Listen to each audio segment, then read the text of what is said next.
Hello, everyone, and welcome to this MTRS virtual retirement counseling session. The purpose of this session is to provide general information about how your retirement benefit is calculated and to help you better prepare for a one-on-one conversation with an MTRS retirement counselor. As we move through this presentation, we hope that many of your questions are answered. If not, this overview will help you ask more informed and specific questions when you meet with a counselor. As a member of the Massachusetts Teachers Retirement System, you are required to make retirement contributions. These contributions are deducted only from what is considered regular compensation. Regular compensation includes earnings such as your base salary under a collective bargaining agreement or individual contract, as well as certain longevity pay, coaching stipends, or other stipends that are specifically identified as pensionable in your contract. Excluded from regular compensation are items such as sick leave buybacks, unused vacation payouts, hourly payments, temporary salary increases, and fringe benefits.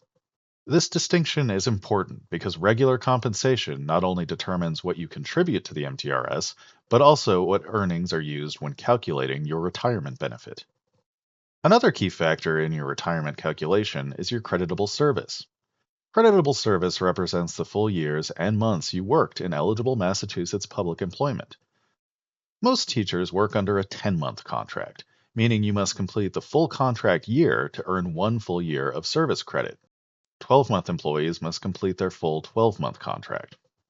Paid leaves of absence do not affect your service credit.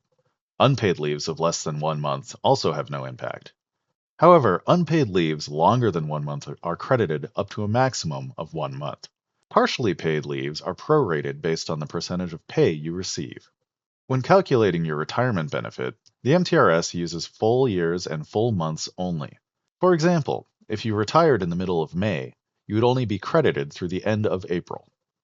In addition to membership service, you may be eligible to purchase service credit for prior qualifying employment. Purchasing service allows you to add to your total years of creditable service, which can increase your retirement benefit.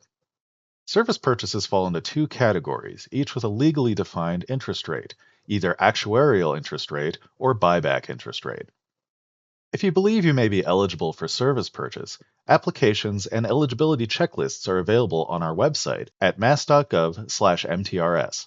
Once submitted, we will determine eligibility and either issue you an invoice or provide you with a written denial with appeal rights. All service purchases must be paid in full before your retirement date, so we strongly encourage that you begin this process as soon as possible if you are nearing retirement. Your retirement benefit is calculated using three main components: your years of creditable service, your age factor at retirement, and your salary average based on your 3 highest consecutive years of regular compensation. We multiply your years of service by your age factor to determine a base percentage. This percentage is then multiplied by your salary average to determine your Option A annual retirement allowance.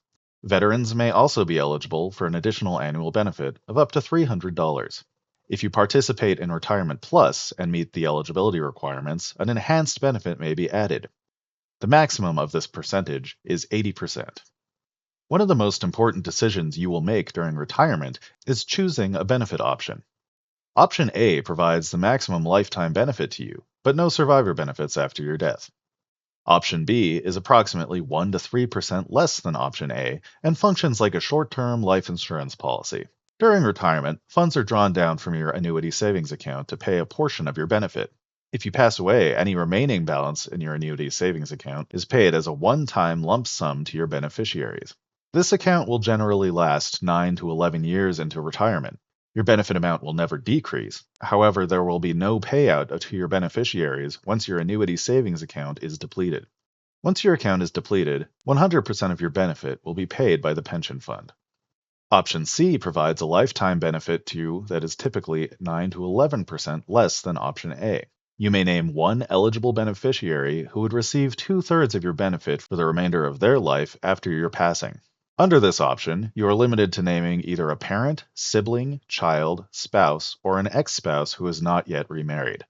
If your beneficiary predeceases you, your benefit will pop up to Option A. There is no option to name a new beneficiary under Option C. Option C reductions vary based on the age difference between you and your beneficiary. Selecting a much younger beneficiary results in a greater deduction due to the longer expected payout period. We'll now look at an example to illustrate how these calculations work in practice, including members with and without Retirement Plus, and how options A, B, and C affect monthly and annual benefits. These examples demonstrate how age, service credit, salary average, and benefit selections all work together to determine your retirement allowance. Mary Educator retires choosing option A with 35 years of service and at the age of 59. We multiply her age factor of 0.019 times her years of service to establish her retirement percentage. That percentage is then multiplied by her salary average to calculate her annual option A benefit amount.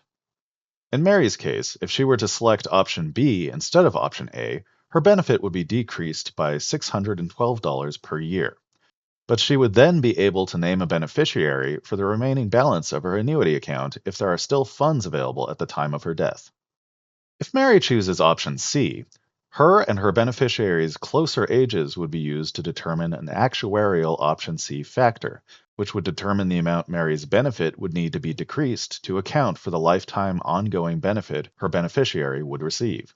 The option C factors are determined by the Public Employee Retirement Administration Commission, or PERAC, which is the MTRS's regulatory agency.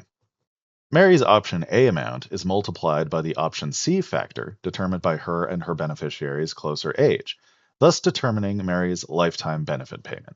Her survivor will then receive a lifetime benefit of their own after Mary passes away, 2/3 of the amount of Mary's benefit. Here's another benefit calculation example. Tom Teacher's benefit is calculated the same as Mary's, however, he was participating in Retirement Plus and qualifies for an additional retirement percentage. He was also a military veteran, qualifying for the veteran's benefit. Both these factors contribute to Tom receiving a larger benefit payment than Mary, despite being a year younger at 58, and having slightly less years of creditable service at 34.5 years versus Mary's 35. As you approach retirement, it is important to plan for health insurance. Coverage available to you as an active employee may change once you retire. The MTRS deducts health insurance premiums from your retirement allowance, but all coverage questions should be directed to your district's health insurance coordinator. Important topics to discuss include survivor coverage, out-of-state coverage, Medicare enrollment, and Medigap policies. If you work in the private sector, another state, or for the federal government after retirement, there are no earnings or hour limitations. However, returning to work in Massachusetts public employment does involve restrictions. Generally, you must be separated from service for at least 60 days before returning to the same employer, unless you retire at age 62 or older or retire at the maximum 80% benefit. Post-retirement limits include a maximum of 1,200 hours per calendar year and earning limits tied to your pre-retirement salary and retirement allowance. Your retirement allowance is not subject to Massachusetts state tax, but it is subject to federal income tax. You can elect or change your federal tax withholding at any time during your retirement. Retirees receive a Form 1099-R each January, rather than a W-2. If you move out of state, you should confirm whether your pension will be taxed by your new state of residence. As of January 5, 2025, the windfall elimination provision and government pension offset have been fully repealed. These provisions previously reduced or eliminated Social Security benefits for many public employees. For questions regarding Social Security eligibility or benefits, please contact the Social Security Administration directly. After one full calendar year of retirement, you may be eligible for a cost of living adjustment, pending legislative approval. The COLA is the lesser of 3% or the Consumer Price Index, applied to the first $13,000 of your annual allowance, with a maximum increase of $390 per year. About 6 months before retirement, we encourage you to use the tools available at mass.gov/MTRS, including the Retirement Checklist, the Retirement Benefit Estimator, and the Retirement Application.